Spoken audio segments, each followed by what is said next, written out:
autonomous no rest. No rest, no rest. Amar dabi. Maniboi lagibo. Amar dabi. Maniboi lagibo. Amar dabi. Maniboi lagibo. Sakta kon pradhan korok. Pradhan korok. Pradhan korok. Amar dabi. Maniboi lagibo. Amar dabi. Maniboi lagibo. Sakta kon pradhan korok. Pradhan korok. Pradhan korok. Amar dabi. Maniboi lagibo. Amar dabi. Maniboi lagibo. No autonomous no rest. No rest, no rest. No autonomous no rest. No rest, no rest. Amar dabi. Maniboi lagibo. Amar dabi. Maniboi lagibo. Sakta kon pradhan korok. Pradhan korok. Pradhan ইতিমধ্যে আমাক কেন্দ্ৰীয় সমিতি সদৌ match Kachari ছাত্ৰ সন্থা কেন্দ্ৰীয় সমিতিৰ পৰা জনাইছে যে আমাৰ প্ৰতিখন জিলাই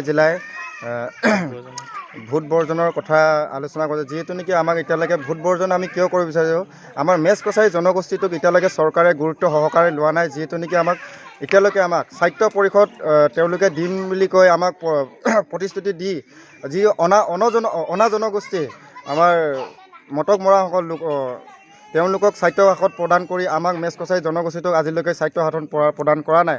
সেই গতিকে আজি আমি ধেমাজি জিলা মেচ কছাৰী জাতীয় পৰিষদ, মেচ কছাৰী মহিলা পৰিষদ, মেচ কছাৰী ছাত্ৰ সন্থা সকলোৱে আমি একত্ৰিত হৈ এটা মঞ্চত থিয় হয় আমি এটাই ধেমাজি জিলাৰ ৰাইজে মেচ কছাৰী আমাৰ বংশধৰসকলে এটাই আমি সিদ্ধান্ত লৈছোঁ, এবাৰ কোনো চৰকাৰক যাতে আমি মেচ কছাৰী জনগোষ্ঠীটোৱে ভোট নিদিওঁ আৰু কোনো গাঁৱত মেচ কছাৰী গাঁৱত যাতে কোনো চৰকাৰী বিধায়কে হওক বা এমপিয়ে হওক কোনো আমাৰ মেচ কছাৰী জনগোষ্ঠীটোৱে বা কোনো বিধায়কৰ লগত বা CMৰ লগত কোনো আলোচনা নকৰে।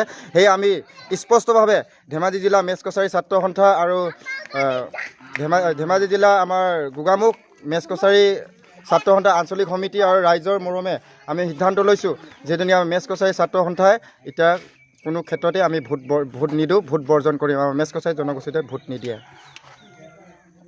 কৰিলে আমি চৰকাৰখনক ক'ব বিচাৰিছোঁ যে কি কাৰণে মেচ কছাৰীসকল বঞ্চিত হ'ল, মেচ কছাৰীসকলক কি কাৰণে বঞ্চিত, ভাৰতীয় সংবিধানত অন্তৰ্ভুক্ত থকা এই মেচ কছাৰীসকলক কিয় আপোনালোকে বঞ্চিত কৰিলে। আৰু ইতিমধ্যে আমি 20 তাৰিখে আমাৰ সংবাদমেল ডিব্ৰুগড়ৰ পৰা দিছোঁ যে আমি ভোট বৰ্জন কৰিম।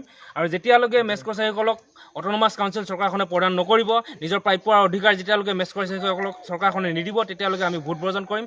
আৰু আমাৰ ইতিমধ্যে মুখ্য উপদেষ্টা ডাঙৰীয়াই কৈ দিছে যে আমি অসমৰ প্ৰায় 7 লাখ আমাৰ মেচ কছাৰী লোকে আমি এবাৰ লোকসভা নিৰ্বাচনত আমি ভোট বৰ্জন কৰিম। আৰু আমি সকীয়াই দিব বিচাৰিছোঁ বিজেপি চৰকাৰখনক, আপোনালোকে জাতি মাটি ভেটিৰ কথা কয়, জাতি মাটিৰ ভেটিৰ ৰক্ষাৰ কথা কয়, খিলঞ্জীয়া অধিকাৰৰ কথা কয়, খিলঞ্জীয়া লোকসকলক ভূমিপুত্ৰ লোকসকলক আপোনালোকে সংৰক্ষণৰ কথা কয়, কিন্তু আপোনালোকে খিলঞ্জীয়া লোকসকলৰ কিন্তু অধিকাৰ আৰু সাব্যস্তৰ কাৰণে আপোনালোকে কোনো ধৰণৰ গুৰুত্ব দিয়া নাই।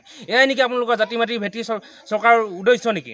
হিমন্ত বিশ্ব শৰ্মাই কয় যে খিলঞ্জীয়া লোকসকলক আমি সুৰক্ষিত কৰি ৰাখিব লাগিব, জনজাতীয় লোকসকল অসমৰ তেওঁলোক আদিম পুৰুষ, কিন্তু এই জনজাতি লোকসকলৰ এই মেচ কছাৰী লোকসকলৰ কিন্তু যিসমূহ দাবী, এই দাবীসমূহ চৰকাৰখনে কেতিয়াও তেওঁলোকে পালন কৰাত ব্যৰ্থ হৈছে। গতিকে আমি হিমন্ত বিশ্ব শৰ্মাক আমি সকীয়াই দিছোঁ, আপোনালোকে যদি 2026 চনৰ আগমুহূৰ্তত যদি আপোনালোকে মেচ কছাৰীসকলক অট'নমাছ নিদিয়ে, মেচ কছাৰীসকলে জংগী আন্দোলন কৰিব। আৰু আমি এইটো সকীয়াই দিব বিচাৰিছোঁ যে আপোনালোকে মেচ কছাৰীসকলক দুৰ্বল বুলি নাভাবিব, মেচ কছাৰীসকলক দুৰ্বল বুলি ভবাটো আপোনালোকৰ কাৰণে দুৰ্বলতাৰ পৰিসৰ হ'ব। কাৰণ কেলৈ মেচ কছাৰীসকল শান্তিপূৰ্ণ জাতি আৰু গণতান্ত্ৰিকভাৱে আন্দোলন আৰু আইনক বিশ্বাস কৰা জাতি হিচাপে তেওঁলোকৰ